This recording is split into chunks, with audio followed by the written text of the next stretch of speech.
The building loomed ahead, all steel and glass, reflecting the gray January sky back at itself. Ethan had worked here for 4 years. 4 years of late nights and weekend calls, of patching systems and putting out fires, of being the guy people called when something broke at 3 in the morning. He was good at his job. He knew that much. He wasn't flashy, didn't play politics, didn't schmooze in the break room or angle for promotions.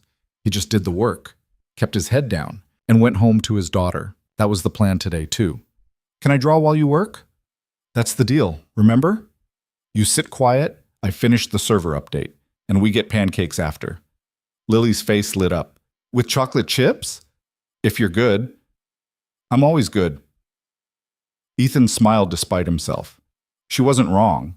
Lily had learned early how to be easy, how to take up less space, how to not be a burden. It killed him a little every time he noticed it. She was 6. She should have been loud and messy and demanding. Instead, she carried a backpack full of coloring books and sat in break rooms without complaint, while her father tried to hold their life together with both hands. They pushed through the revolving doors into the lobby. The warmth hit them immediately, along with the smell of coffee and the low hum of fluorescent lights. Ethan signed in at the security desk, clipped on his badge, and led Lily toward the elevator. Morning, Ethan. He turned. It was Marissa from HR, coffee in one hand, phone in the other. She didn't slow down. Morning. That was it. No small talk. That was fine. Ethan didn't need friends at work. He needed a paycheck and health insurance and a 401k that might actually mean something by the time Lily graduated high school. Everything else was noise. The elevator doors opened. They stepped inside. What floor, Daddy? 7. Lily hit the button with both hands, then stepped back and watched the numbers climb. Ethan checked his watch. 8:43. He had a little over an hour to run the server update, verify the backup protocols, and get Lily out of here before the morning rush turned the 7th floor into a zoo. Saturdays were supposed to be quiet. That's why he'd chosen today. No meetings, no interruptions, just him and the machines. The elevator dinged. They stepped out into the hallway. It was empty. Good. Ethan led Lily past the rows of cubicles toward the server room at the far end. His workstation was just outside it, a desk buried under monitors, cables, sticky notes, and a coffee mug Lily had painted last year that said, "World's okayest dad" in wobbly letters. Okay, Bug. You know the drill. Lily nodded solemnly and climbed into the chair beside his desk. She pulled out her coloring book, a box of crayons, and a juice box he'd packed that morning. Ethan watched her settle in, her little legs swinging above the floor, and felt the familiar tightness in his chest that came every time he realized how much of her childhood was being spent in places like this. I'll be right over there, he said, nodding toward the server room. You need anything, you yell. I know, Daddy. He ruffled her hair and turned toward the door. The server room was cold and loud. Rows of black towers hummed and blinked, their lights flickering in patterns only Ethan understood. He loved this room. It made sense in a way people didn't. You put in the right command, you got the right result. No politics, no lies, just logic. He sat down at the terminal and pulled up the update queue. 17 patches waiting.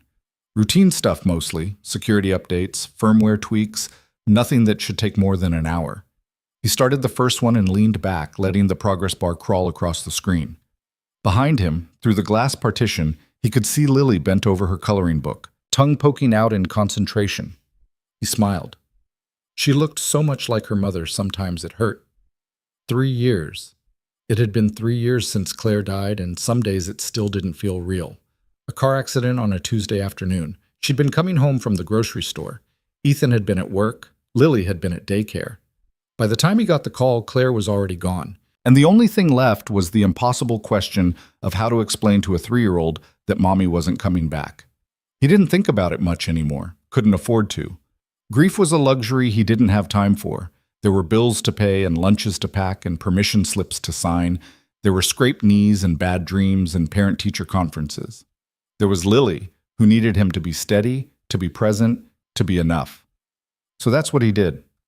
The first patch finished. He started the second.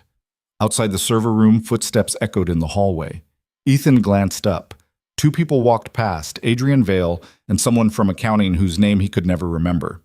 Adrian didn't look over. He never did. The guy had worked here almost as long as Ethan, but they'd never been friendly.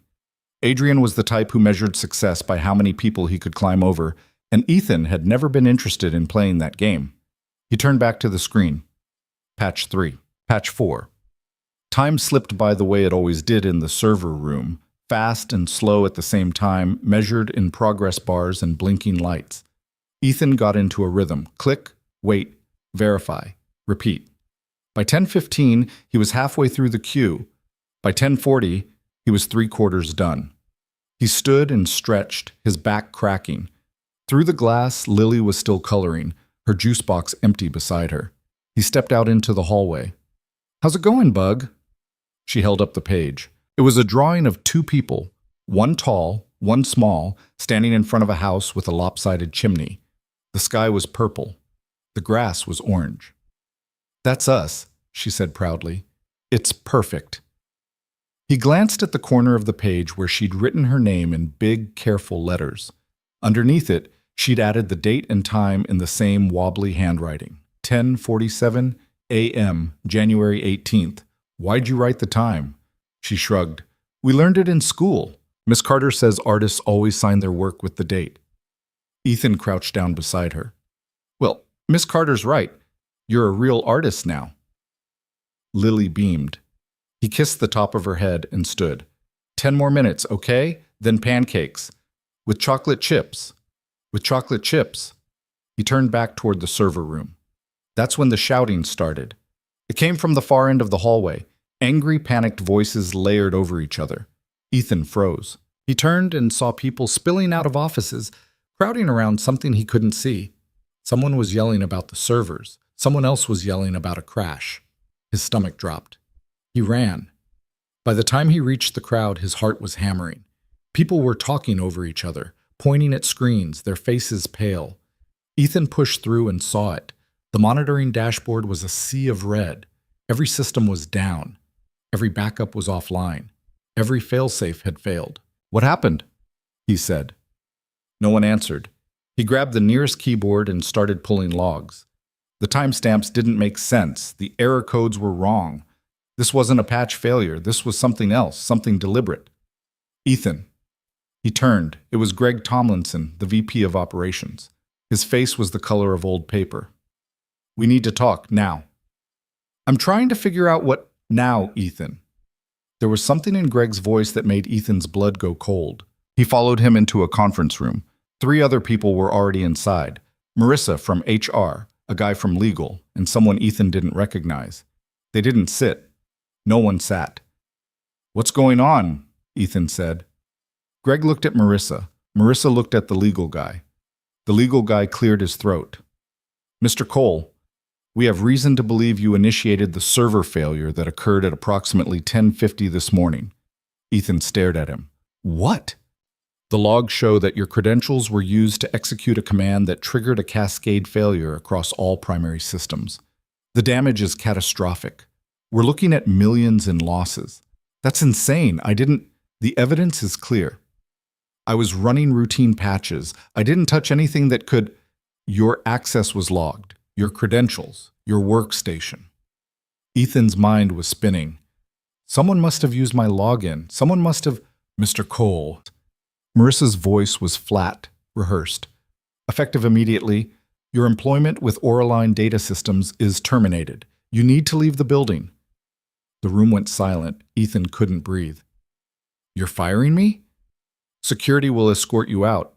"I didn't do this. We'll be conducting a full investigation, but until then, I have a daughter downstairs." No one said anything. Ethan turned and walked out before they could say another word. His legs felt like they belonged to someone else. His ears were ringing. This wasn't happening. This couldn't be happening. He found Lily exactly where he'd left her, coloring at his desk, completely unaware that the world had just ended. "Daddy?" He forced a smile. "Hey, Bug. We gotta go." "Already? But you said change of plans." She frowned but didn't argue. She never did.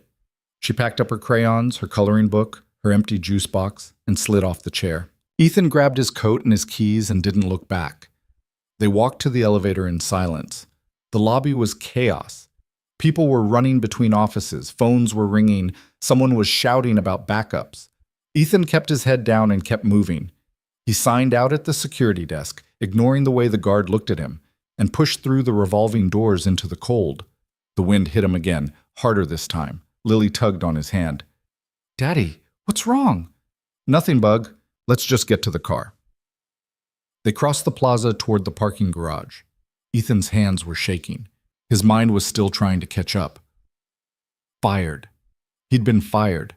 Accused of sabotage, accused of costing the company millions, and no one had listened. No one had cared. He thought about the bills waiting at home, the rent due next week, Lily's doctor's appointment, the grocery budget he'd already stretched too thin. He thought about how fast everything could fall apart. They reached the car. Ethan unlocked it and opened the back door. Lily climbed in and buckled herself without being asked. He closed the door, walked around to the driver's side, and sat down behind the wheel. For a long moment, he just sat there. Then he put his head in his hands and tried to remember how to breathe. "Daddy?" He looked up. Lily was watching him in the rear view mirror, her face small and worried. "Are we still getting pancakes?" Ethan opened his mouth, closed it. He didn't know what to say. He didn't know how to explain that pancakes didn't matter anymore, that nothing mattered anymore, that the entire foundation of their life had just been ripped out from under them. But then he looked at her, really looked at her, and saw the same scared, hopeful expression she'd worn the day they buried her mother. And he realized he didn't have the luxury of falling apart. "Yeah, Bug," he said quietly. "We're still getting pancakes." He started the engine. That's when someone knocked on the window. Ethan jumped. He turned and saw a woman standing outside the car, her hand raised, her breath fogging in the cold air. She was tall, sharp-eyed, wearing a long coat that looked like it cost more than Ethan's car. He didn't recognize her. He rolled down the window. "Can I help you?" "Ethan Cole?" "Who's asking?"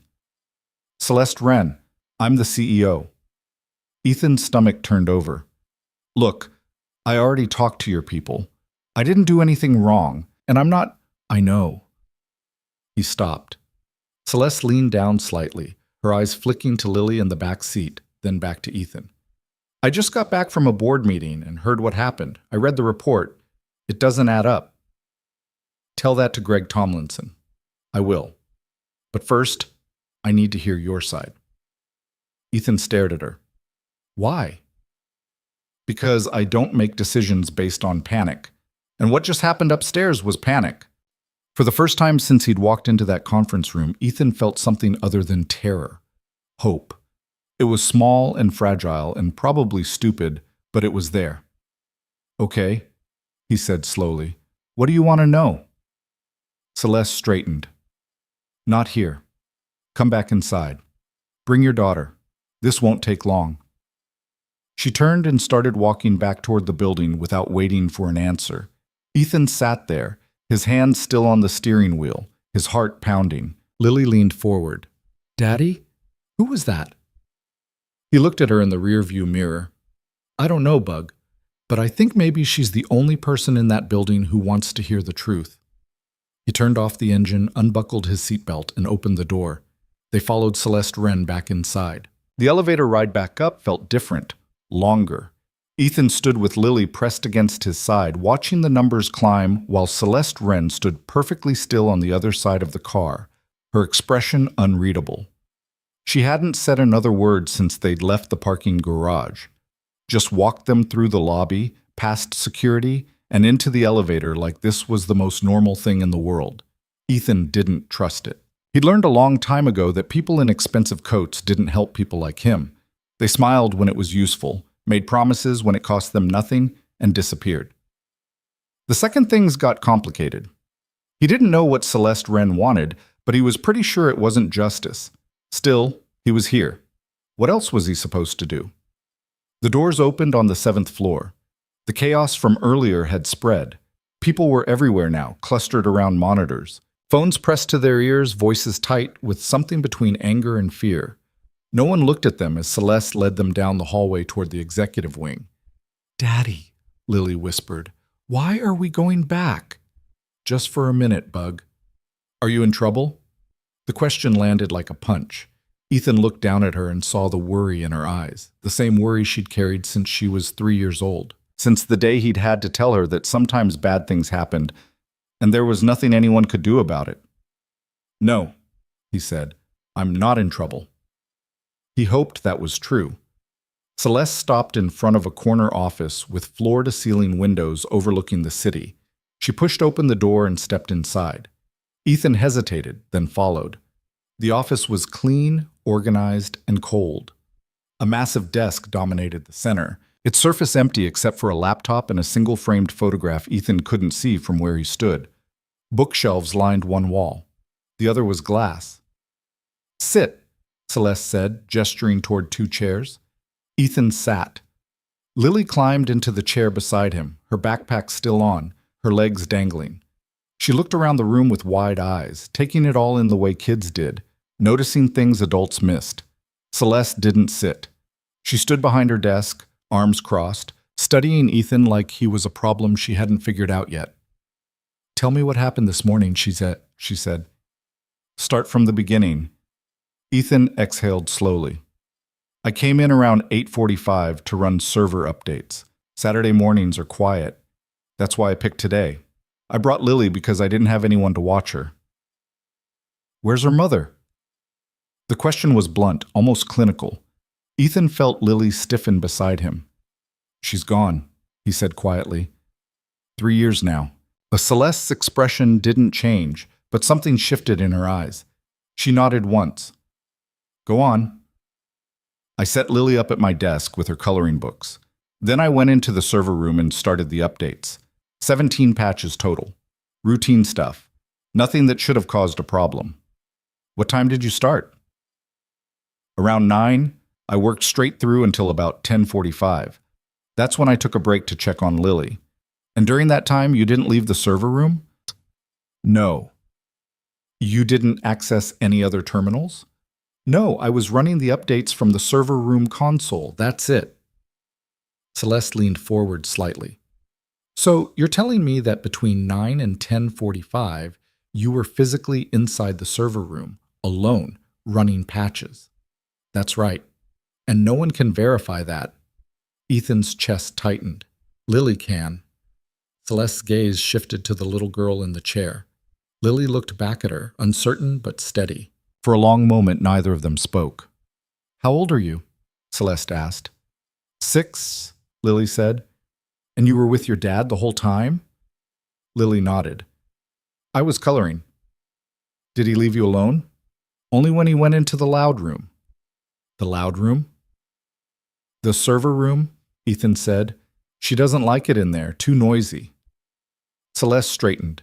She walked around the desk and crouched down in front of Lily, putting them at eye level. Her voice softened in a way Ethan hadn't expected. Can I see what you were coloring? Lily glanced at Ethan. He nodded.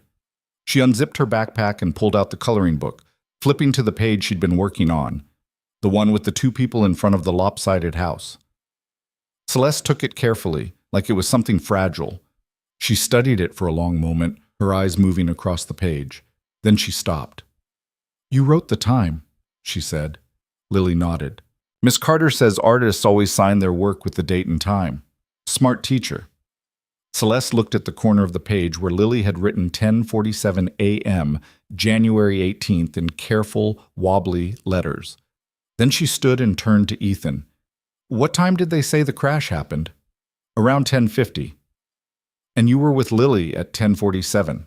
Yeah, I came out to check on her, saw her drawing, talked to her for a couple minutes, then went back to finish the last few patches. That's when people started shouting. Celeste walked back to her desk. She opened the laptop and started typing, her fingers moving fast across the keys. Ethan watched her, trying to read her face, but it was like watching stone. The logs say your credentials were used to execute a command at 10:49 from workstation 712, she said without looking up. That's not the server room console. I know. So either you're lying about being in the server room, or someone else used your credentials. Someone else used them. Celeste's eyes flicked up. Who? I don't know. But it wasn't me. She leaned back in her chair, still watching him. The silence stretched out, heavy and uncomfortable. Ethan could feel his pulse in his throat. This woman held his entire life in her hands right now, and he had no idea what she was thinking. "Why should I believe you?" she said finally. The question hung in the air. Ethan looked at Lily, then back at Celeste. "Because if I'd wanted to crash the servers, I wouldn't have brought my daughter with me. Because I've worked here for 4 years without a single incident.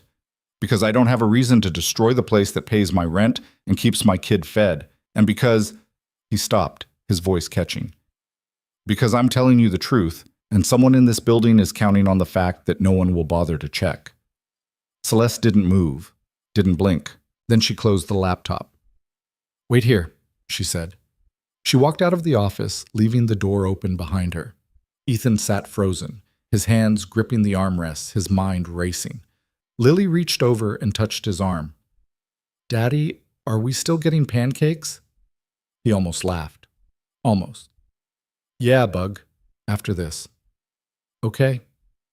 She went back to her coloring book like nothing was wrong, like they weren't sitting in the CEO's office while Ethan's entire future hung in the balance. He envied her that. The ability to just exist in the moment without the weight of everything else crushing down. 5 minutes passed. Then 10. Ethan checked his watch. 11:23. He wondered what was happening out there.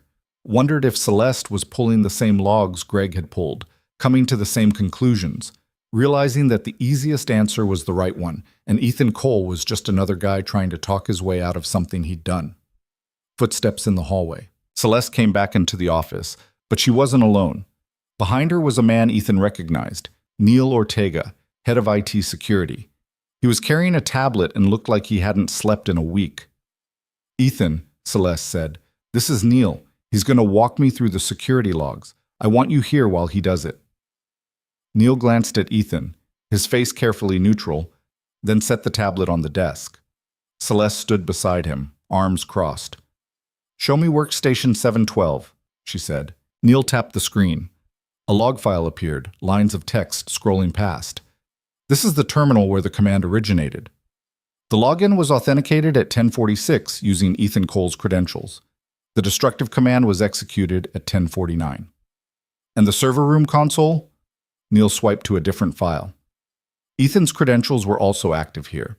He logged in at 9:03 and stayed connected until 11:07, which is after the crash. Celeste frowned. So his credentials were in 2 places at once, correct? That's not possible unless someone cloned his login. Neil hesitated. Technically, yes, but cloning credentials requires physical access to the authentication server, which is locked down. Only a handful of people have that kind of clearance. "Who?" Neil pulled up another screen. A list of names appeared. Ethan leaned forward, trying to see. There were maybe 8 names total. His wasn't on it. But Adrian Vale's was. Ethan's stomach dropped. "Adrian?" he said quietly. Celeste looked at him. "You know him?" "We've worked together for years. He's always been—" Ethan stopped, trying to find the right words. "Competitive. He wanted the lead engineer position last year. I got it instead." "And you think he did this?" "I don't know, but he's one of the only people who could have." Celeste turned back to Neil. "Pull the badge logs for Adrian Vale. I want to know everywhere he went this morning." Neil's fingers moved across the screen. Another file appeared. Ethan watched the timestamp scroll past. Adrian had swiped into the building at 8:30, swiped into the 7th floor at 8:34. Then, at 10:41, he'd swiped into the authentication server room, 6 minutes before the crash. Celeste's jaw tightened. What was he doing in there? "I don't know," Neil said, "but he was only inside for 3 minutes. Long enough to clone credentials. Possibly." Celeste straightened. "Where is he now?" "Still in the building. I can have security bring him up." "Do it." Neil left. The room went quiet again. Ethan sat there trying to process what he'd just heard. Adrian. It had been Adrian, the guy he'd worked beside for 4 years, the guy he'd helped train, the guy who smiled in meetings and shook hands and pretended everything was fine. He felt sick. Daddy? He looked down. Lily was watching him again, her crayon frozen mid-stroke. I'm okay, he said. She didn't look convinced. Celeste walked to the window and stood there, looking out at the city. The gray sky pressed down on the buildings, heavy and cold. She didn't say anything for a long time. I almost didn't come back today, she said finally. The board meeting ran late. I was going to head straight home. But I got a call from Greg Tomlinson telling me we'd just fired someone for sabotage, and something about it felt wrong. Ethan didn't know what to say. Do you know how many people work for this company? She continued. No. 412, and I can't know all of them. I can't be in every meeting, can't review every decision. I have to trust the people I've put in charge to do the right thing. She turned to face him. But sometimes they don't. Sometimes they panic. Sometimes they take the easy answer because it's faster than finding the truth. Yeah, Ethan said quietly. I noticed. I'm sorry that happened to you. The apology caught him off guard. He stared at her, not sure how to respond. People like Celeste Wren didn't apologize. They delegated. They made excuses. They moved on. But she was still standing there, waiting for him to say something. It's not your fault, he said. It's my company. That makes it my fault. Before Ethan could answer, the door opened. Neil came back in, followed by 2 security guards and Adrian Vale. Adrian looked confused, annoyed, maybe a little nervous. His eyes swept the room, Neil, Celeste, Ethan, Lily, and his expression shifted into something Ethan couldn't quite read. What's going on? Adrian said. Celeste didn't waste time. Where were you at 10:41 this morning? Adrian blinked. I don't know, working. Why? Answer the question. I don't remember exactly. I was moving between floors, checking systems after the crash. Before the crash, Celeste said. Where were you before the crash? Adrian's face went pale. You swiped into the authentication server room at 10:41. You were inside for 3 minutes. What were you doing? I was checking the backup protocols. Why? Because that's my job. Celeste picked up the tablet and turned it toward him. These are the badge logs. You accessed the server room 6 minutes before the crash. Ethan Cole's credentials were cloned during that window. The cloned credentials were used to execute the command that brought down every system in this building. Adrian's mouth opened, closed. He looked at Ethan, and for just a second, Ethan saw it. The flash of guilt, the calculation, the realization that the trap had closed. That's insane, Adrian said. I didn't clone anything. Why would I? Because you wanted his job, Celeste said. Because you've wanted it for years, and you thought if Ethan was gone, you'd finally get it. That's not... Neil, pull the workstation logs for 712. I want to see exactly what was typed. Neil tapped the screen. A command history appeared. It was short, brutal. A single line of code designed to cascade through every failsafe, every backup, every redundancy, until the whole system collapsed. And at the bottom, a username. Ethan Cole. That wasn't me, Ethan said, his voice tight. I know, Celeste said. She looked at Adrian. But it was supposed to look like him. Adrian took a step back. You can't prove that. I can prove you were in the authentication room. I can prove the credentials were cloned during that time. I can prove you had motive, access, and opportunity. What I can't prove is that you're smart enough to get away with it. The room went silent. Adrian stood there, his face red, his hands clenched into fists. For a moment, Ethan thought he might try to run, but then his shoulders sagged and something in him just gave up. He didn't deserve it, Adrian said quietly. Celeste's expression didn't change. Excuse me? The promotion, last year. I'd been here longer. I'd worked harder. And they gave it to him because he's got a sob story. Dead wife, single dad, everyone feels bad for him. Adrian's voice was shaking now. I did everything right, and it didn't matter. So yeah, I thought if he was gone, maybe someone would finally notice me. Ethan felt like he'd been punched. Celeste stepped forward. You destroyed this company's infrastructure, cost us millions in damages, and tried to ruin an innocent man's life because you didn't get a promotion? Adrian didn't answer. Get him out of here, Celeste said to the security guards. Call the police. I want him arrested. The guards moved forward. Adrian didn't resist. He just stood there as they took his arms and led him toward the door. But as he passed Ethan, he stopped. "You still don't deserve it," he said. Ethan looked at him, really looked at him, and all he saw was a small, bitter man who'd spent so long resenting other people's success that he'd forgotten how to build his own. "Yeah," Ethan said quietly. "I know you think that." Adrian left. The door closed. The office felt too quiet now, like the air had been sucked out. Ethan sat there, his hands still gripping the armrests, his mind trying to catch up with everything that had just happened.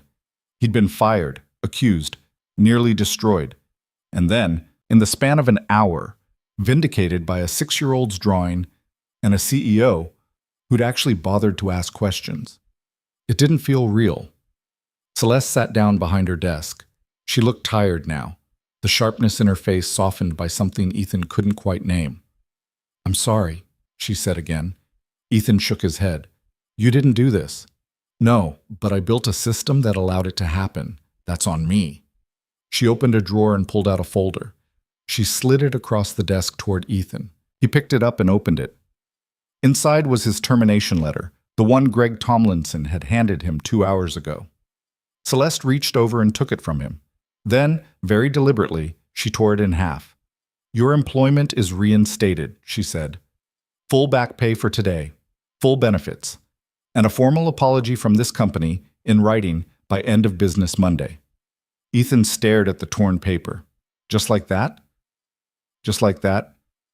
He didn't know what to say, didn't know how to process the fact that his life had just been handed back to him as easily as it had been taken away. "What about Adrian?" he asked. "He'll be prosecuted, fully. I'll make sure of it." Ethan nodded slowly. He should have felt relief, maybe even satisfaction, but all he felt was exhausted. Lily tugged on his sleeve. "Daddy, can we go now?" He looked down at her and saw the same patient, careful expression she always wore when she was trying not to be a burden. It broke his heart. "Yeah, Bug," he said. "We can go." He stood. Celeste stood too. "Thank you," Ethan said, "for listening, for believing me, for—" He stopped, not sure how to finish. "For doing the bare minimum?" Celeste said. There was no humor in her voice, just exhaustion that matched his own. "You shouldn't have to thank me for that." Ethan didn't argue. He just nodded, took Lily's hand, and started toward the door. "Ethan."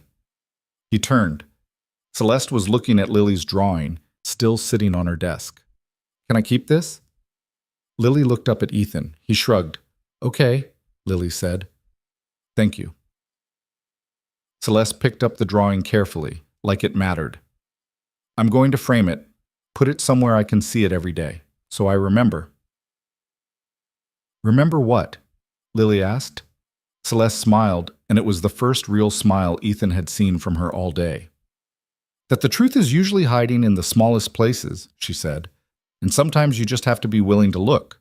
Ethan felt something shift in his chest. He nodded once, then led Lily out into the hallway. The chaos on the 7th floor had died down. People were still working, still fixing things, but the panic was gone. A few of them looked up as Ethan passed. He didn't meet their eyes, didn't have the energy. They took the elevator down in silence. The lobby was quieter now, too.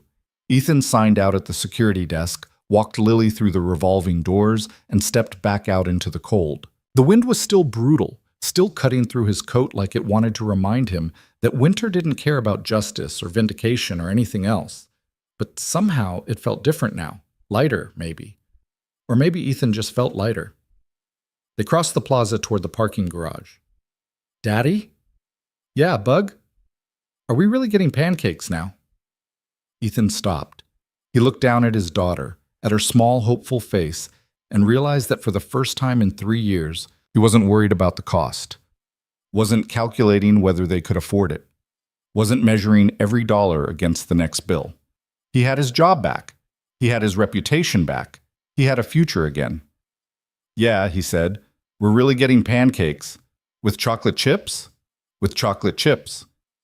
Lily grinned, and it was the best thing Ethan had seen all day. They got in the car, buckled up, and drove away from Oraline Data Systems. The city passed by outside the windows, gray and cold and indifferent, the way it always was. But Ethan didn't care. He had his daughter beside him, a paycheck coming, and the knowledge that sometimes, if you were very lucky, the truth won. That had to be enough. They found a diner 3 blocks away, the kind of place with cracked vinyl booths and coffee that tasted like it had been sitting since morning. Lily ordered a stack of pancakes with chocolate chips and whipped cream. Ethan ordered the same, even though he wasn't hungry. He just wanted to sit here with her, in this warm, bright place, and pretend the last 4 hours hadn't happened. The food came. Lily dug in immediately, syrup dripping down her chin. Ethan watched her and felt the tightness in his chest start to ease. "Daddy, why were those people mad at you?" He set down his fork. "Because they thought I did something bad. But I didn't." "I know." "How do you know?" Lily looked at him like the answer was obvious. "Because you're my dad. You don't do bad things." Ethan's throat tightened. He reached across the table and took her hand. "Thanks, Bug," he said quietly. She smiled and went back to her pancakes. They stayed there for an hour, talking about nothing important, letting the warmth of the diner soak into their bones. By the time they left, the sun was starting to break through the clouds, pale and thin, but there. Ethan drove home slowly, taking the long way, not ready to face the apartment yet. When they finally pulled into the parking lot, Lily was asleep in the back seat, her head tilted against the window, syrup still on her chin. He carried her inside, put her down on the couch, and covered her with a blanket. Then he sat down beside her and stared at the wall. His phone buzzed. He pulled it out and saw an email from Celeste Wren. The subject line was simple: Monday. He opened it. "Ethan, I meant what I said. Your job is secure, but I'd like to meet with you Monday morning to discuss something else. Come to my office at 9. Bring coffee if you want. We'll talk." Ethan read it twice, then set the phone down. He didn't know what she wanted to discuss. Didn't know if he should be nervous or hopeful or something in between. But for the first time in a long time, he let himself believe that maybe, just maybe, things were about to get better. Outside, the snow started falling again, soft and quiet, covering the city in white. Monday morning came too fast.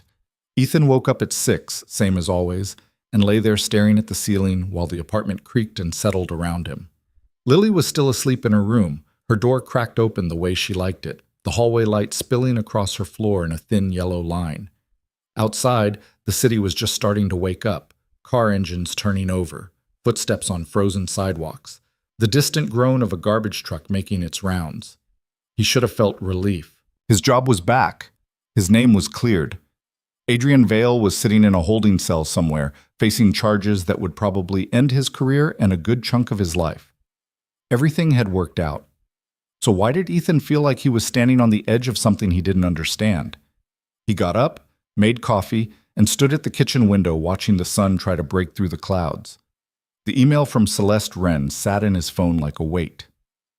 "Come to my office at 9. Bring coffee if you want. We'll talk." He didn't know what that meant. Didn't know if it was good or bad or just bureaucratic cleanup. Maybe she wanted to go over the official reinstatement paperwork. Maybe she wanted to make sure he wasn't planning to sue. Maybe she just wanted to close the loop and move on. Or maybe it was something else. Ethan poured his coffee and tried not to think about it. By 7:30, Lily was up, dressed, and eating cereal at the kitchen table while Ethan packed her lunch. She had school today, which meant he'd drop her off at 8:15, drive to Oraline, and walk back into a building that had tried to erase him 2 days ago. The thought made his stomach turn. "Daddy, you're quiet," Lily said. He looked over. She was watching him with that careful expression she wore when she was trying to figure out if something was wrong. "Just thinking, Bug." "About what?" "Work stuff." She nodded and went back to her cereal. She didn't push. She never did. Ethan wondered sometimes if that was a good thing or if he was raising a kid who'd learned too early not to ask for what she needed. They left the apartment at 8:10 and drove through the morning traffic toward Lily's school. She hummed in the back seat, the same made-up melody she'd been humming for weeks now, and Ethan let the sound wash over him. It was easier than thinking about what came next. He pulled up to the school at 8:14. Lily unbuckled herself, grabbed her backpack, and leaned forward to kiss his cheek. "Love you, Daddy." "Love you too, Bug." She opened the door and climbed out, then paused and looked back at him. "You're going to be okay," she said. Ethan blinked. "What?" "At work, you're going to be okay." He didn't know what to say. Didn't know how a 6-year-old could read him that clearly. So he just nodded.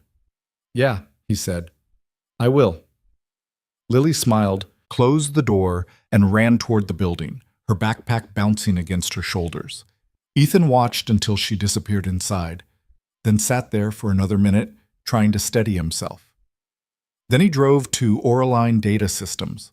The parking garage looked the same as it always did. The lobby looked the same. The elevator looked the same. But everything felt different now, like Ethan was walking through a place that had been rebuilt overnight and no one had bothered to tell him. He swiped his badge at the security desk. The guard glanced at it, then at him, and something flickered across his face. Recognition, maybe. Or pity. Ethan didn't wait to find out. He just walked to the elevator and hit the button for the 7th floor. The ride-up was quiet. Ethan checked his watch. 8:47. He had 13 minutes. The doors opened. The 7th floor was already busy. People moved between cubicles, voices layered over the hum of computers and fluorescent lights. A few of them looked up as Ethan stepped out. One woman, someone from accounting whose name he'd never learned, stopped mid-sentence and just stared. Another guy, younger, looked away fast like Ethan was something he didn't want to acknowledge. Ethan kept walking. His desk was exactly where he'd left it. The monitors were off.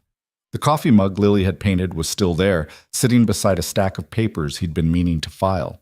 He stood there for a moment, his hand on the back of his chair, and tried to figure out what he was supposed to do. Sit down? Pretend nothing had happened? Act like the last 72 hours hadn't blown his life apart and then stitched it back together in a way that didn't quite fit? Ethan. He turned. It was Marissa from HR, the same woman who'd stood in the conference room Saturday morning and told him he was fired. She looked uncomfortable now, her hands folded in front of her like she was trying to hold herself together. "I'm glad you're back," she said. Ethan didn't say anything. "I wanted to apologize for Saturday. I should have—" She stopped, searching for words. "I should have asked more questions." "Yeah," Ethan said. "You should have." Marissa flinched. "I know, and I'm sorry." She waited, like she expected him to say it was okay, that he understood, that they could all just move on. But Ethan didn't give her that. He just stood there, looking at her, until she nodded and walked away. He sat down at his desk and turned on the monitors. The screens flickered to life, login prompts waiting. He typed in his credentials and watched the system load. Everything was back to normal, clean, functional, like the crash had never happened, like Adrian Vale had never happened. Ethan leaned back in his chair and exhaled slowly. Around him, the office continued its Monday rhythm. Phones rang, keyboards clicked. People talked about weekend plans and project deadlines and things that didn't matter. No one came over to say welcome back. No one asked if he was okay. It was like he'd never left. At 8:58, Ethan stood up and walked toward the executive wing. The hallway felt longer than it had on Saturday, the walls pressing in. He passed Greg Tomlinson's office and saw the man inside, bent over his desk, phone pressed to his ear. Greg looked up as Ethan walked by. Their eyes met for half a second. Then Greg looked away. Ethan kept walking. Celeste's office door was open. She was standing by the window, her back to the door, a cup of coffee in her hand. She didn't turn when Ethan knocked. "Come in," she said. "Close the door." He stepped inside and shut the door behind him. The office looked different in the morning light. Warmer, maybe. Or maybe Ethan was just seeing it differently. Celeste turned to face him. She looked tired, like she'd spent the weekend working instead of resting.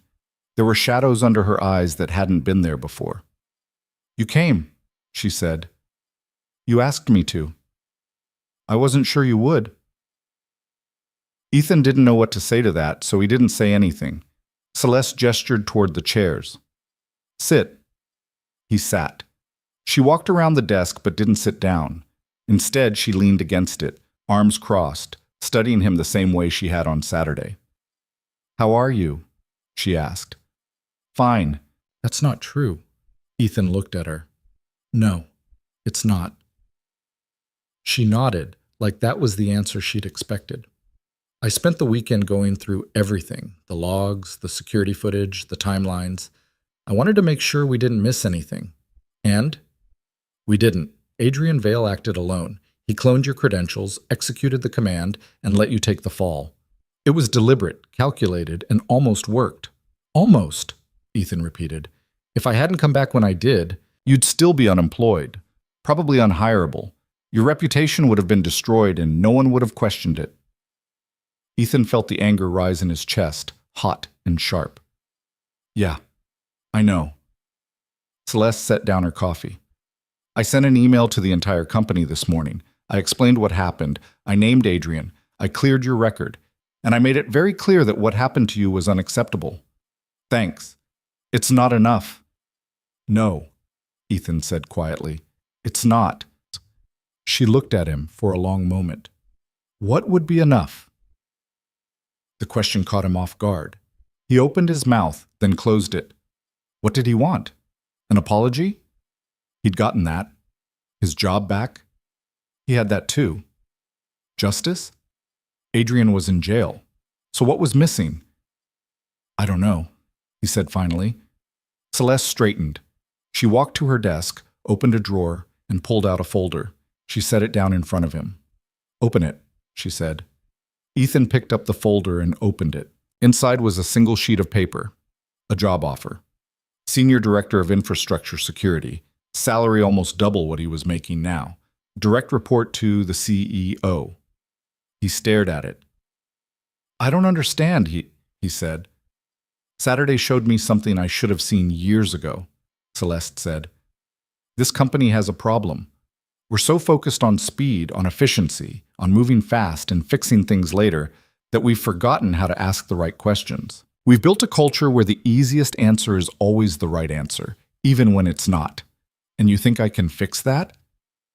I think you're the only person in this building who proved they care more about the truth than about covering their ass. Ethan looked down at the offer. The numbers didn't feel real. The title didn't feel real. None of this felt real. Why me? He asked. Because you didn't run. You didn't hide. You stood there in my office with your daughter beside you and told me the truth, even though you had no reason to believe I'd listen. That's the kind of person I need running security. I'm not a leader. You're a father. That's close enough. Ethan set the folder down. I need to think about it. Take all the time you need. He stood up. His legs felt unsteady, like the floor had shifted beneath him. Is that all? Celeste hesitated. There's one more thing. She walked to the corner of her office and picked up something Ethan hadn't noticed before. A frame. She turned it around. It was Lily's drawing, the one with the two people in front of the lopsided house, the one with the timestamp that had saved his life. I had it framed, Celeste said. I'm putting it on my desk.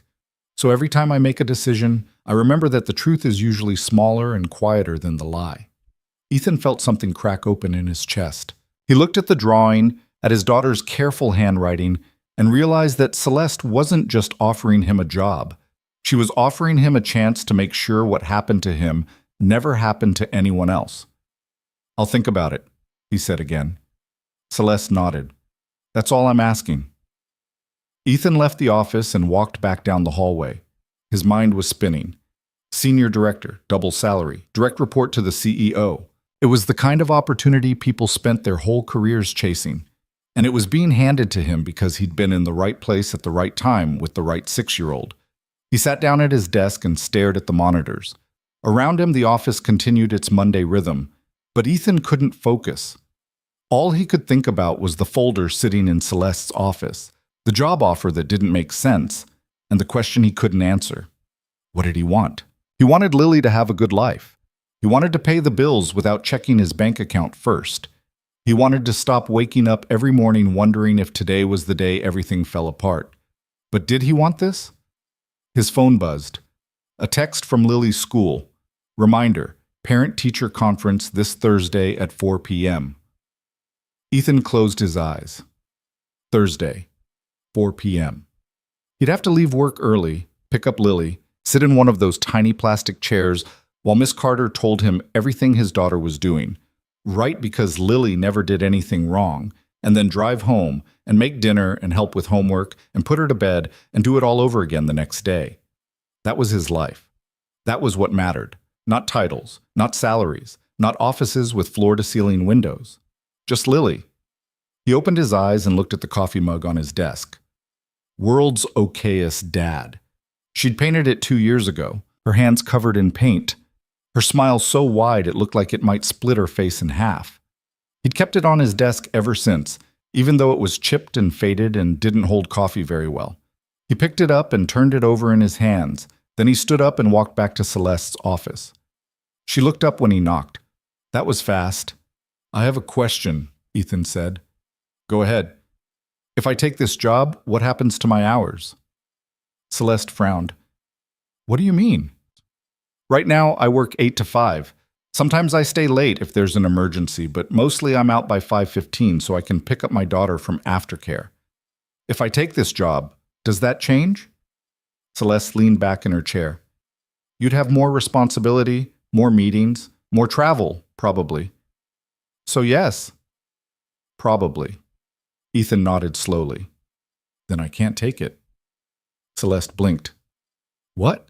I appreciate the offer, really, but I've got a 6-year-old who needs me home by 5:30 every night. I can't do late meetings, I can't do travel, I can't be the kind of person this job needs me to be." Celeste stood up. "Ethan, this is a huge opportunity. You'd be making real changes. You'd have influence. I'd be giving up the only thing that matters," Ethan said quietly. "And I'm not doing that. Not for any amount of money." The room went silent. Celeste walked around the desk and stood in front of him. She looked at him like she was trying to figure out if he was serious or just scared. "You're turning this down," she said. "Yeah, because of your daughter." "Because I'm her father. That's my job. That's the only job I care about." Celeste didn't say anything for a long moment. Then, slowly, she smiled. Not the professional smile from before. Something real. "You know what?" she said. "That's exactly why I offered it to you." Ethan frowned. "I don't follow. Well, everyone in this building wants more. More money, more power, more recognition. They'll work 80 hours a week, skip their kids' birthdays, miss every soccer game, and tell themselves it's worth it because they're building something important." She paused. "But you're the first person who's ever stood in my office and said no because you already know what's important. So what does that mean?" "It means the offer still stands, but we'll do it differently." Celeste walked back to her desk and pulled out a notepad. She started writing. "You work 8 to 5, no exceptions unless there's a real emergency. No travel unless you approve it. No late meetings. And if your daughter needs you, you leave. No questions asked." Ethan stared at her. "You can't do that." "I'm the CEO. I can do whatever I want. People will talk. Let them." Celeste finished writing and looked up. "I'm tired of rewarding people who sacrifice everything for this company. Maybe it's time we start rewarding people who know how to keep their priorities straight." She held out the notepad. Ethan took it. The terms were exactly what she'd said. 8 to 5. No travel, no late meetings. Family first. "This is real?" he said. "As real as it gets." Ethan looked down at the paper, then back at Celeste. "Why?" "Because on Saturday, your daughter saved your life with a drawing, and that tells me you're doing something right. I want people like you making decisions in this company, people who care about more than just the bottom line." Ethan felt his throat tighten. He didn't trust himself to speak. "Think about it," Celeste said. "Take the week. Talk to Lily. Figure out if it's something you want, and then let me know." He nodded. "Okay." "Okay." Ethan turned and walked back to his desk. The folder was still sitting there, the job offer that didn't make sense, the opportunity that came with conditions he'd never heard of in his life. He sat down and opened it again.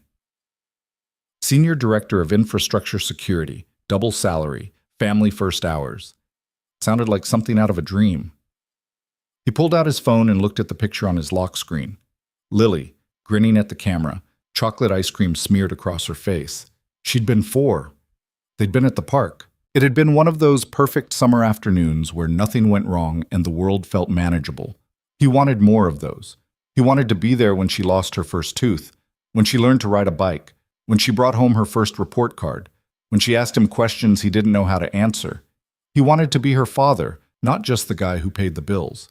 And maybe, just maybe, this job would let him do both. He closed the folder and set it aside. Then he opened his email and started working through the messages that had piled up over the weekend. Most of them were routine. A few were apologies from people who'd assumed he was guilty. One was from Neil Ortega, asking if Ethan wanted to grab lunch sometime. He answered the ones that mattered and deleted the rest. By noon, the office had settled into its usual rhythm. The whispers had died down. The stares had stopped. People were too busy with their own work to care about Ethan anymore. That was fine. He didn't need their attention. He just needed to do his job and get home to Lily. At 12:30, his phone rang. Unknown number. He almost didn't answer, but something made him pick up. Hello? Mr. Cole, this is Detective Sarah Brennan with the Chicago PD. I'm calling about Adrian Vale. Ethan's stomach tightened. What about him? He's been formally charged with corporate sabotage, fraud, and attempted destruction of digital property. The DA wants to know if you're willing to testify. Ethan closed his eyes. Do I have to? No. We have enough evidence without your testimony, but it would help. He thought about Adrian standing in Celeste's office, his face red, his voice shaking. You still don't deserve it. I'll do it, Ethan said. Thank you. Someone from the DA's office will be in touch to schedule a deposition. Okay. The detective hung up. Ethan set the phone down and stared at his desk. He didn't want to testify. Didn't want to sit in a courtroom and relive the worst day of his life while Adrian glared at him from across the room. But he'd do it anyway, because someone had to. The rest of the day passed slowly. Ethan worked through tickets, answered emails, and tried to ignore the weight of the folder sitting on the corner of his desk. By 4:30, the office was starting to empty out. People packed up their things, said their goodbyes, and headed for the elevators. Ethan shut down his monitors, grabbed his coat, and walked out. The parking garage was cold and quiet. He got in his car, started the engine, and drove to Lily's school. She was waiting outside with the other kids, her backpack on, her coat zipped up to her chin. Daddy! She ran to the car and climbed in. Ethan helped her buckle up, then got back behind the wheel. How was school? He asked. Good. We learned about fractions. Yeah? You like fractions? Lily shrugged. They're okay. Ethan smiled. They drove home through the evening traffic, the sky turning pink and orange over the city. When they got to the apartment, Lily ran inside and dumped her backpack on the couch. Can I watch TV? After homework. She groaned but pulled out her folder. Ethan made dinner, spaghetti, because it was easy, and sat with her at the kitchen table while she worked through math problems and spelling words. She was good at school, better than Ethan had been at her age. Sometimes he wondered where she got it from. Not him, probably Claire. They ate dinner together, cleaned up, and settled on the couch to watch a show Lily liked about talking animals. Ethan didn't really follow the plot. He just sat there with his daughter tucked against his side, her head on his shoulder, and tried to hold on to the moment. At 8:30, he put her to bed. She brushed her teeth, put on her pajamas, and climbed under the covers. Daddy? Yeah, Bug? Are you still sad? Ethan sat down on the edge of her bed. Why do you think I'm sad? You've been quiet, like when Mommy went away. His chest tightened. I'm not sad, just thinking. About work? Yeah. Lily nodded. Is it good thinking or bad thinking? Ethan smiled. Good thinking, I hope. Okay. She yawned and closed her eyes. Love you, Daddy. Love you too, Bug. He kissed her forehead and stood up.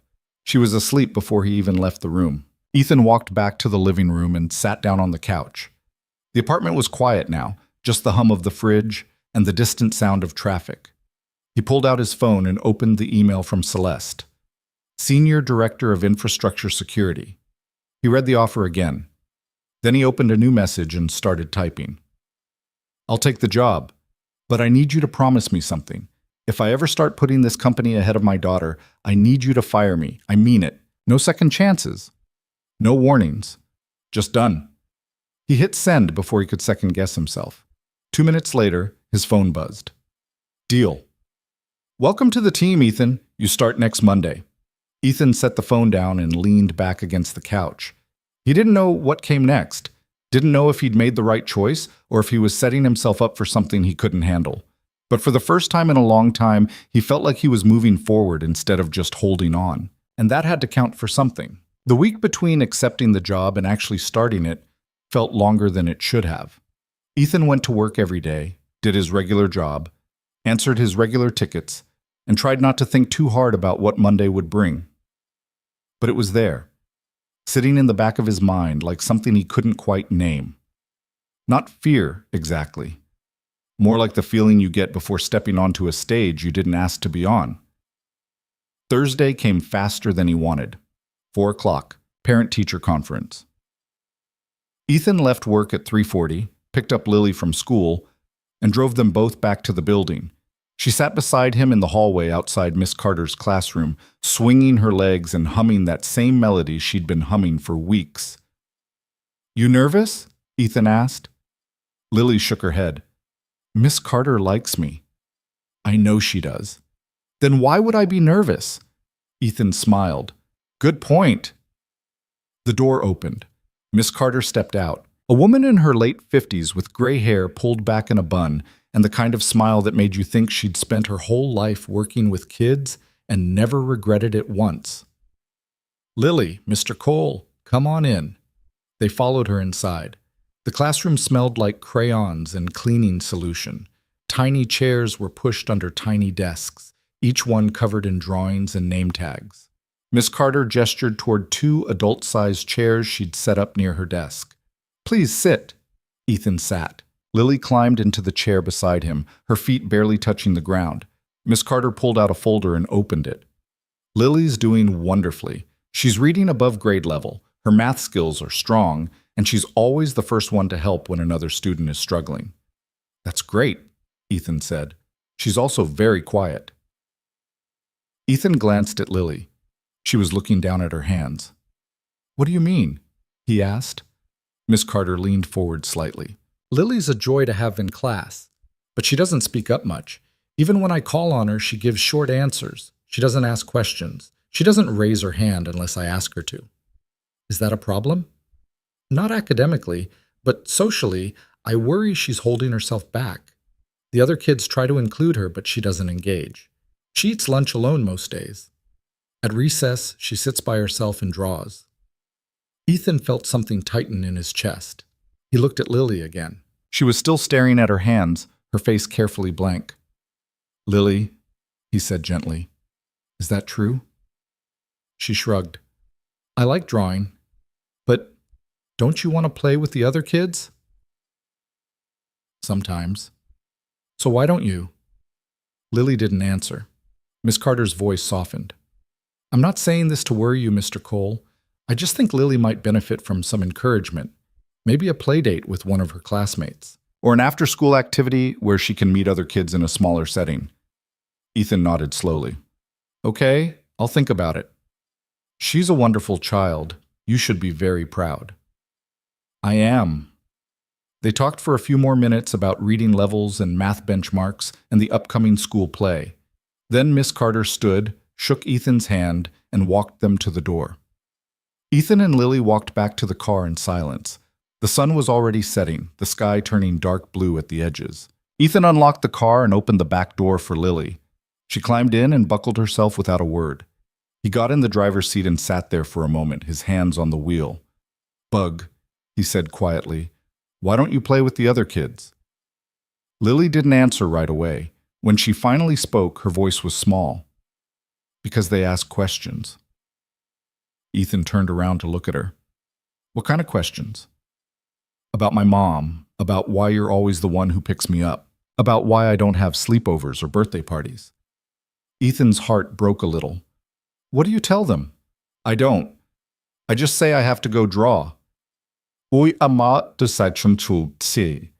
He wanted to say something, wanted to tell her it was okay to talk about her mom, that she didn't have to protect him, that she was allowed to have friends and ask for things and take up space. But the words stuck in his throat. "I'm sorry, Bug," he said finally. "For what?" "For not seeing it sooner." Lily shrugged. "It's okay, Daddy." "I don't mind." But Ethan minded. He minded a lot. They drove home in silence. When they got to the apartment, Lily went straight to her room and closed the door. Ethan stood in the hallway, staring at the closed door, and wondered how many other things he'd missed while he was too busy trying to keep them afloat. He made dinner. Lily came out when he called her, ate without complaint, and went back to her room. By 8:30, she was asleep. Ethan sat on the couch and stared at the wall, trying to figure out what to do. Miss Carter was right. Lily needed more than what he was giving her. She needed friends, activities, a life outside of coloring books and quiet afternoons in break rooms. But how was he supposed to do that when he was barely holding things together as it was? His phone buzzed, a text from Celeste. "You ready for Monday?"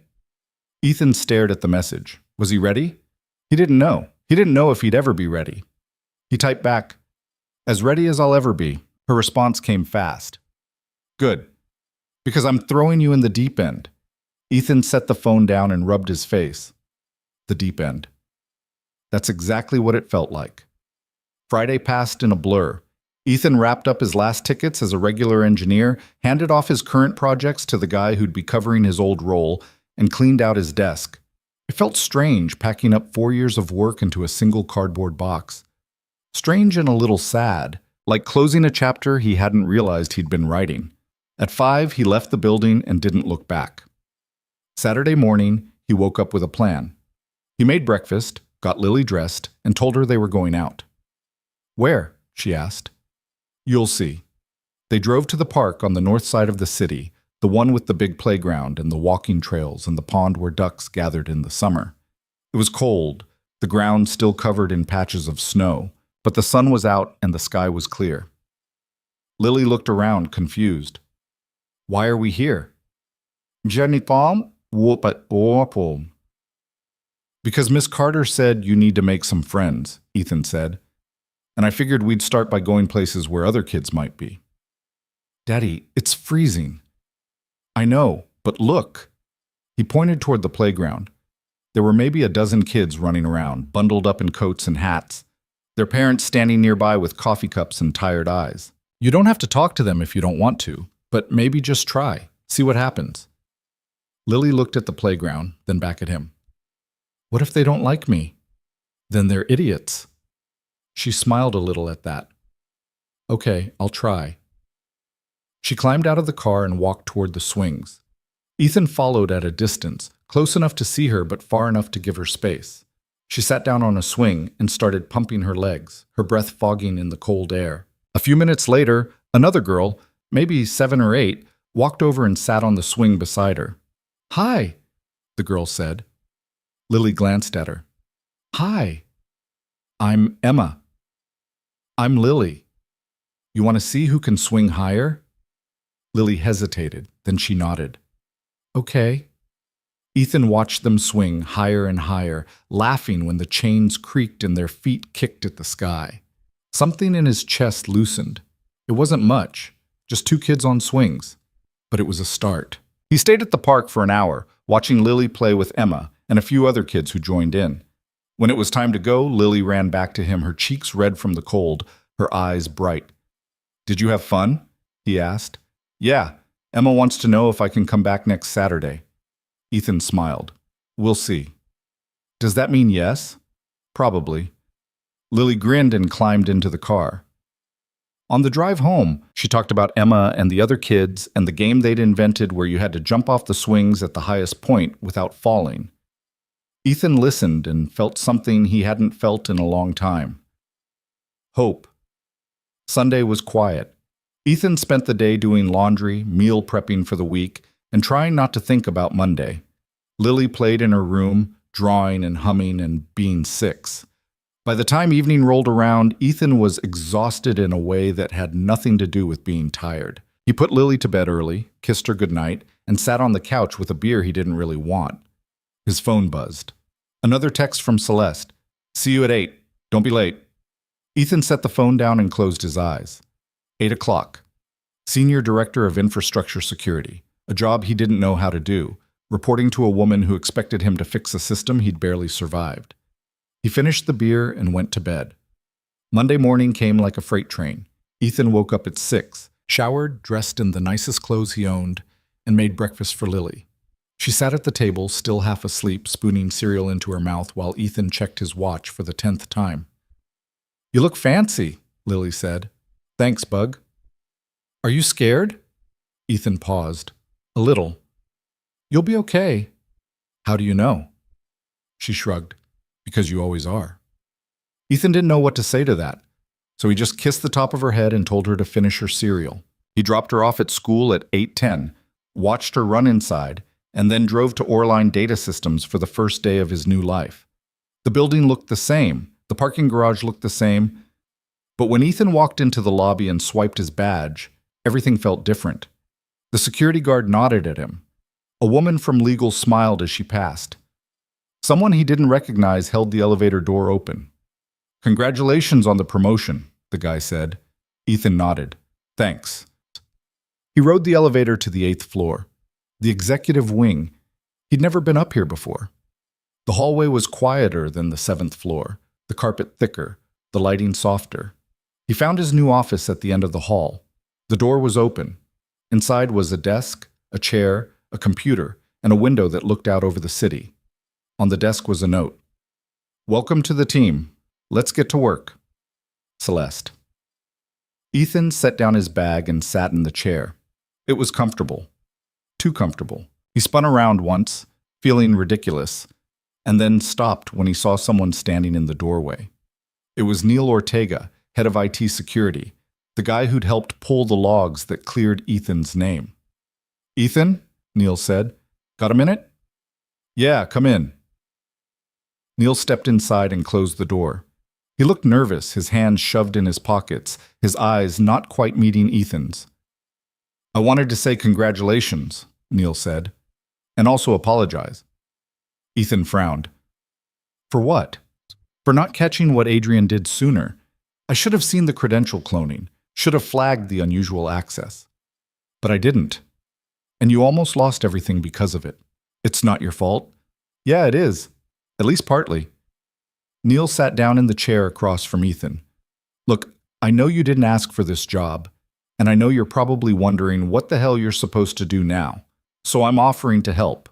Help how? I'll walk you through the systems, introduce you to the team, show you where the bodies are buried. Neil smiled a little. Figuratively, I mean. Ethan leaned back in his chair. Why would you do that? Because you're the first person Celeste's hired who actually gives a damn about doing the right thing, and I want to see what happens when someone like that is in charge. Ethan studied him. Neil looked sincere, tired, but sincere. Okay? Ethan said. I appreciate it. Good. Let's start now. They spent the next 2 hours walking through the infrastructure security systems. Neil showed him the monitoring dashboards, the access logs, the backup protocols, the incident reports. He introduced Ethan to the 6 people who made up the security team, 3 engineers, 2 analysts, and a project manager who looked like she'd been doing this job since before Ethan was born. By 10:30, Ethan's head was spinning. There was too much to learn, too many systems to understand, too many people to remember. But he nodded and took notes and tried to look like he knew what he was doing. At 11, Celeste appeared in his doorway. How's it going? She asked. It's a lot, Ethan said honestly. Good. That means you're paying attention. She stepped inside and closed the door. We have a meeting at noon. Executive leadership. You'll be presenting. Ethan's stomach dropped. Presenting what? Your plan for fixing the security gaps that allowed Adrian to do what he did. I don't have a plan. Then you have an hour to come up with one. Celeste smiled, but it wasn't comforting. Welcome to the deep end, Ethan. She left. Ethan sat there, staring at his computer screen, his heart pounding. An hour. He had an hour to come up with a plan to fix a system he barely understood, present it to a room full of executives who probably thought he didn't belong there, and somehow not look like a complete idiot. He opened a blank document and started typing. By 11:50, he had something. It wasn't polished, it wasn't perfect, but it was real. He'd identified 3 key vulnerabilities: credential management, access auditing, and incident response time. For each one, he'd outlined a solution that didn't require a massive budget or a complete overhaul, just common sense, tighter controls, and better communication. At noon, he walked into the conference room. The executives were already there: Greg Tomlinson, Marissa from HR, a woman he didn't recognize who introduced herself as the CFO, and Celeste, sitting at the head of the table, her hands folded in front of her. "Everyone, this is Ethan Cole, our new Senior Director of Infrastructure Security," Celeste said. "Ethan, the floor is yours." Ethan stood at the front of the room and pulled up his presentation on the screen. His hands were shaking, his mouth was dry, but he started talking. He walked them through the vulnerabilities, explained how Adrian had exploited each one, laid out his plan to close the gaps, and then, because he couldn't help himself, he said the thing he knew they didn't want to hear. "The real problem isn't the technology," Ethan said. "It's the culture. We move too fast, we trust too easily, and we don't ask enough questions. If we want to fix this, we need to slow down and start valuing the truth over the easy answer." The room went quiet. Greg shifted in his seat. The CFO frowned. Marissa looked uncomfortable. Celeste leaned back in her chair and smiled. "Questions?" she said. The CFO spoke first. "How much will this cost?" "Not much," Ethan said. "Most of it's process changes, not new systems." "Timeline?" 90 days for the first phase, 6 months for full implementation. Greg raised his hand. "What about productivity? If we slow down, we risk falling behind our competitors." Ethan looked at him. "We already fell behind.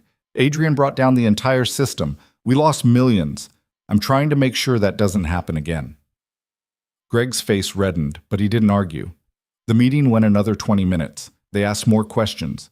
Ethan answered them as best he could. By the end, he felt like he'd run a marathon. "Thank you, Ethan," Celeste said. "We'll review your plan and get back to you by end of week." Ethan nodded and left the room. He walked back to his office, closed the door, and sat down at his desk. His hands were still shaking. A few minutes later, there was a knock. Celeste stepped inside. "You did good," she said. "I felt like I was drowning. That's how you know you're learning." Ethan laughed, but it came out shaky. "I don't know if I can do this." "Yes, you can. You just proved it." She left before he could argue. The rest of the day passed in a blur. Ethan met with his team, reviewed incident reports, and started drafting the implementation plan for his security overhaul. By 5 o'clock, his brain felt like mush. He shut down his computer, grabbed his coat, and headed for the elevator. On his way out, he passed Greg Tomlinson in the hallway. Greg stopped. "Ethan." Ethan turned. "Yeah?" "That was a good presentation." "Thanks." Greg hesitated. "I owe you an apology. For Saturday. I should have listened to you before making a decision." Ethan studied him. Greg looked uncomfortable, like the words were costing him something. "Yeah," Ethan said. "You should have." Greg nodded. "I'm sorry. It wasn't enough. It would never be enough. But it was something." "Okay," Ethan said. He walked away. He picked up Lily from school, drove home, and made dinner. They ate together at the kitchen table, talking about her day and the spelling test she'd aced and the new game Emma had taught her at recess. "Daddy?" Lily said. "Yeah, Bug?" "Are you happy?" Ethan looked at her. "Why do you ask?" "'Cause you're smiling more." He hadn't realized. But she was right. He was. "Yeah," he said. "I think I am." Lily smiled and went back to her chicken nuggets. That night, after Lily was asleep, Ethan sat on the couch and opened his laptop. He pulled up the email from the DA's office about Adrian's case. The deposition was scheduled for 2 weeks out. Ethan would have to take a half day, sit in a room with lawyers, and answer questions about the worst day of his life. He didn't want to do it, but he would. because someone had to. He closed the laptop and leaned back against the couch. Outside, the city hummed with traffic and voices and life. Inside, the apartment was quiet, safe. His. For the first time in 3 years, Ethan felt like he was exactly where he was supposed to be. 2 weeks later, Ethan walked into a conference room at the Cook County District Attorney's office and sat down across from 3 lawyers who looked like they'd been up all night. The lead attorney, a woman named Patricia Huang, had deep circles under her eyes and a coffee cup that looked like it had been refilled more times than was healthy. "Mr. Cole, thank you for coming," she said. Ethan nodded. He'd left work at noon, told Celeste where he was going, and driven downtown with his stomach in knots. The deposition was supposed to take 2 hours, maybe 3 if things got complicated. "Let's start with the morning of January 18th, Patricia said. "Walk me through everything that happened." So Ethan did. He told them about bringing Lily to work, running the server updates, taking a break at 10:47. He told them about the shouting, the red screens, the conference room where Greg Tomlinson had fired him without asking a single question. He told them about Celeste stopping him in the parking garage, about Lily's drawing, about the moment Adrian's face went pale when the evidence came together. Patricia took notes. The other 2 lawyers asked follow-up questions. How long had Ethan known Adrian? Had there been prior conflicts? Had Adrian ever made threats? "No threats," Ethan said. "He just resented me, thought I didn't deserve the promotion he wanted." "And you believe that resentment motivated the sabotage?" "I don't believe it. I know it. He said as much in Celeste Wren's office." Patricia nodded and made another note. "We'll need you to testify at trial. Are you willing?" Ethan exhaled slowly. "Yeah, I'll testify." "It won't be easy. Adrian's lawyer will try to discredit you, make it seem like you're the one with the grudge." "I don't care. What he did almost destroyed my life. Someone needs to hold him accountable." Patricia looked at him for a long moment. Then she closed her folder. "Thank you, Mr. Cole. That's all we need for now. We'll be in touch about the trial date." Ethan stood up and shook her hand. Then he walked out of the building and back to his car. The sky was gray, heavy with clouds that looked like they might start dumping snow any minute. He sat behind the wheel and just breathed for a while. It was done. He'd given his statement, told the truth. Now all he could do was wait. He checked his watch, 2:15. He could go back to work, try to squeeze in a few more hours before picking up Lily. Or he could do something else. He started the car and drove to the park on the north side. It was empty when he got there. The playground quiet, the swings moving slightly in the wind. Ethan sat on a bench and looked out at the frozen pond. He thought about the last time he'd been here with Lily, watching her play with Emma, hearing her laugh in a way she hadn't laughed in years. He thought about how close he'd come to losing all of it. His phone buzzed, a text from Celeste. "How'd it go?" Ethan typed back. "Fine, I'll testify when they need me." Her response came fast. "Good. We need people like you willing to stand up. See you tomorrow." Ethan set the phone down and leaned back on the bench. People like you. He wasn't sure what that meant. He wasn't brave. He wasn't special. He was just a guy who'd been in the wrong place at the wrong time and had gotten lucky enough that someone bothered to ask questions. But maybe that was enough. He stayed at the park for another 20 minutes, then drove to Lily's school. She was waiting outside with the other kids, her backpack on, her coat zipped up. When she saw him, she waved. "Daddy!" He got out of the car and walked over. "Hey, Bug, how was school?" "Good. We made Valentines." "Yeah? For who?" "Everyone in class. Miss Carter says we have to give one to everyone, so no one feels left out." Ethan smiled. "That's nice." "I made yours already. It's in my backpack." "Can I see it?" "Not until Valentine's Day. That's the rule." He laughed and opened the car door for her. She climbed in and buckled herself, then pulled out a juice box from her lunch bag and started drinking. "Daddy, can Emma come over this weekend?" Ethan glanced at her in the rearview mirror. "You want her to come over?" "Yeah, we're friends now. I'll talk to her mom." Lily grinned. "Thanks, Daddy." They drove home through the afternoon traffic. When they got to the apartment, Lily ran inside and dumped her backpack on the couch. Ethan made a snack, sat with her at the kitchen table, and listened to her talk about the Valentines she'd made and the kid in her class who'd accidentally glued his hand to the desk. It was normal, comfortable, easy in a way things hadn't been in a long time. That night, after Lily was asleep, Ethan sat on the couch and pulled out his laptop. He opened the security implementation plan he'd been working on and read through it again. 90 days for phase 1, 6 months for full rollout. It was ambitious, maybe too ambitious, but it was also necessary. He made a few edits, tightened up the timeline, and sent it to Celeste. Her response came 10 minutes later. Approved. Let's make it happen. Ethan closed the laptop and stared at the ceiling. He was really doing this, building something, fixing something, making sure what happened to him didn't happen to anyone else. It felt important in a way his old job never had. The next 3 months passed in a controlled chaos Ethan hadn't expected. He hired 2 new analysts to help with the workload. He implemented mandatory 2-factor authentication across the company. He rewrote the access protocols so that credential cloning would trigger an immediate alert. He ran quarterly audits and made them mandatory. No exceptions, no shortcuts. And slowly, the culture started to shift. People asked more questions. They slowed down before making decisions. They stopped assuming the easy answer was the right one. It wasn't perfect. There were still fights, still pushback from people who didn't like the new rules.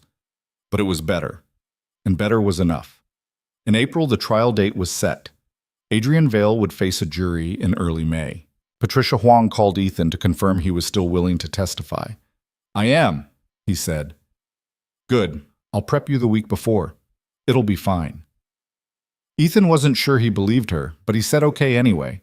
The week before the trial, he sat in Patricia's office and went over his testimony line by line.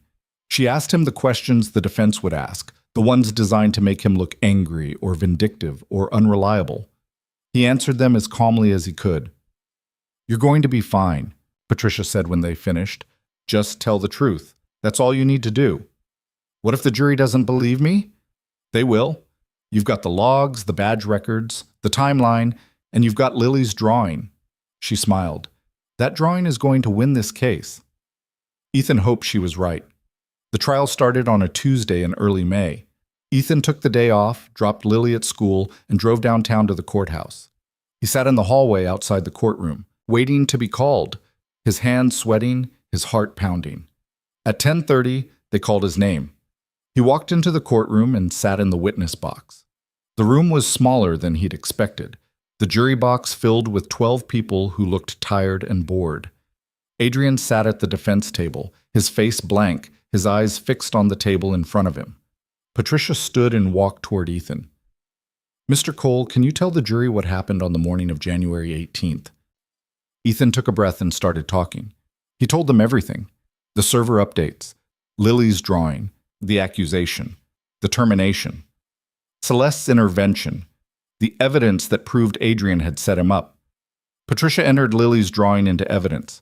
The jury passed it around, studying the timestamp, the careful handwriting, the 2 people in front of the lopsided house.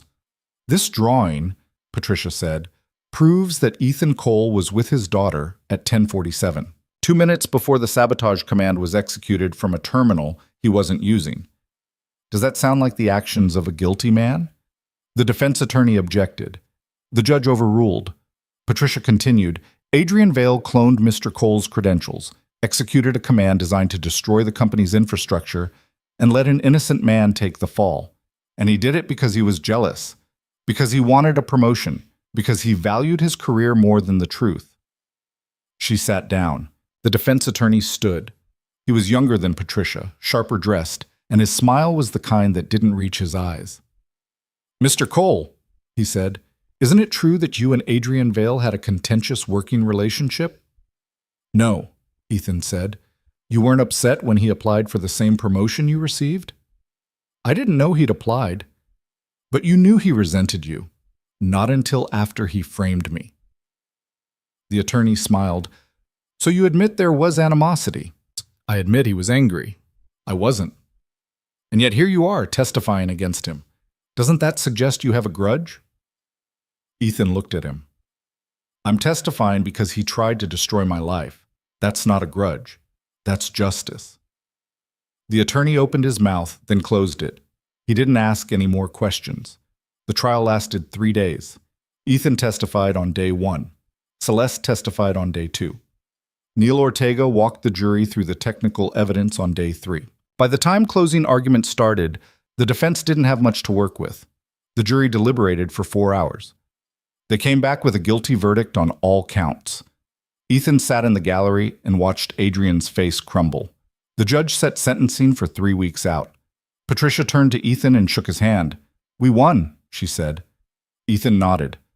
He didn't feel victorious, just tired. He left the courthouse and drove to Lily's school. She was waiting outside, her backpack on, her face lighting up when she saw him. "Daddy, you're early." "I know. Thought we could get ice cream." "Really?" "Really."